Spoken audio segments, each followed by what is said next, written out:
Hi అండి. ఇప్పుడు cinema ఇండస్ట్రీలో ఒక గందరగోళం నడుస్తా ఉంది. ఎందుకంటే 'దిల్ రాజు' గారికి మెగా వార్ అయితే నడుస్తా ఉంది. ఎందుకంటే ఏదైతే 'తమ్ముడు' సినిమా రిలీజ్ అప్పుడు ఆయన 'అల్లు శిరీష్' గారు కొంచెం ఒక ఇంటర్వ్యూ ఇచ్చారు. ఆ ఇంటర్వ్యూలో కొంచెం దుమారం రేపింది. వాళ్ళు పదే పదే రిలీజ్ ఈవెంట్‌లో చెప్పారు ఆల్రెడీ 'దిల్ రాజు' గారు ఏమని మన 'రామ్ చరణ్' తోటి ఒక మంచి హిట్ ఇవ్వలేకపోయాం. అలాంటి ప్లాన్స్ ఉన్నాయి. ముందు ముందు ఇంకా ఖచ్చితంగా 'రామ్ చరణ్‌తో' సినిమా తీస్తామని ఆయన చెప్పుకొచ్చారు. కవర్ చేసుకొచ్చారు. కానీ లాస్ అయితే చాలా గట్టిగా జరిగింది. ఎందుకంటే చాలా కొన్ని కోట్ల వల్ల లాస్ వచ్చింది. అది పూడ్చడానికి సంక్రాంతికి వస్తున్న వల్ల మేము చాలా బెనిఫిట్ పొందాం. దాదాపు 60% లాస్ అయితే కవర్ చేసుకోగలిగాం. అయినా ఇంకొక 40% లాస్ అయితే ఉందని అయితే వాళ్ళైతే చెప్పుకొచ్చారు. దీనిపైనైతే మెగా అభిమానులైతే కొంచెం 'రామ్ చరణ్' అభిమానులైతే కొంచెం తీవ్రంగా 'దిల్ రాజు'ని అయితే విమర్శిస్తా ఉన్నారు. ఎందుకంటే ఇంకోటి ఏం చెప్పారంటే 'అల్లు శిరీష్' గారు కనీసం సినిమా ఇంత ఫ్లాప్ అయిన తర్వాత ఒకసారి పరామర్శకైనా ఒకసారి కూడా 'రామ్ చరణ్' గారిని లేకుంటే డైరెక్టర్ 'శంకర్' గారిని ఒక్కసారి కూడా ఫోన్ చేయలేదన్నారు. అది కొంచెం బాధాకరమైన విషయం. ఒక సినిమా డిజాస్టర్ అయిన తర్వాత ఇమ్మీడియేట్‌గా ఆ నిర్మాతలకి ఒక భరోసా ఇవ్వాల్సిన అవసరం అయితే హీరోకుంటుంది.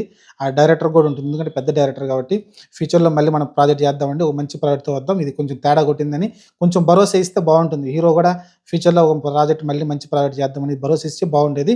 కానీ పూర్తి తప్పు 'రామ్ చరణ్' దాన్ని బ్లేమ్ చేయడం కూడా వీళ్ళది తప్పు. ఎందుకంటే నిర్మాత ఫస్ట్ కథ ఇంటాడు. ఆ తర్వాత 'రామ్ చరణ్' దగ్గరికి అందరూ నమ్మే సినిమా తీశారు కాబట్టి పూర్తిగా 'రామ్ చరణ్‌ని' బ్లేమ్ చేయడం కరెక్ట్ కాదు.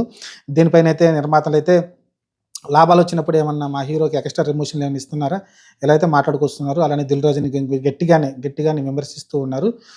చూద్దాం మరి గట్టిగానే వార్ నడుస్తా ఉంది. 'అల్లు శిరీష్' గారైతే చాలా రోజుల తర్వాత బయటకొచ్చి ఆయన ఓపెన్‌గా మాట్లాడుతున్నారు. ఇంతకుముందు ఆయన 'అల్లు శిరీష్' గారు ఎప్పుడు వచ్చి ఇంటర్వ్యూలు గాని, లేకుంటే స్టేజ్ పైన మాట్లాడడం ఉండదు.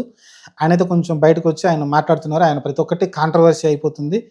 'మైత్రి మూవీస్' వాళ్ళు నక్కతో పోల్చడం కావచ్చు, అలానే ఆయన 'వంశీని' నాగలోకం అని చెప్పడం కావచ్చు, ఇలా ఒక దేవుడి కింద పోల్చడం కావచ్చు, ఇలా రకరకాలుగా అయితే అంటే ఒక అగ్ర నిర్మాతల మధ్య అయితే కొంచెం గట్టి వార్ నడుస్తుందయితే క్లియర్‌గా అర్థమవుతుంది. క్లాష్ ఉన్నట్టు.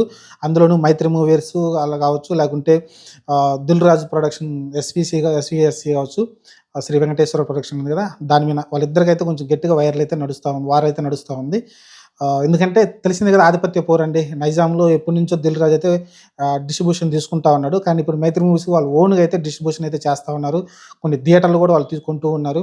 కాబట్టి చాలా పోటీగా అయితే వెళ్తూ ఉన్నారు 'దిల్ రాజు' తోటైతే. చూద్దాం మరి ప్రస్తుతానికైతే ఈ వార్ అయితే గట్టిగా నడుస్తుంది 'దిల్ రాజుకి' అలానే 'మైత్రి మూవీ మేకర్స్‌కైతే.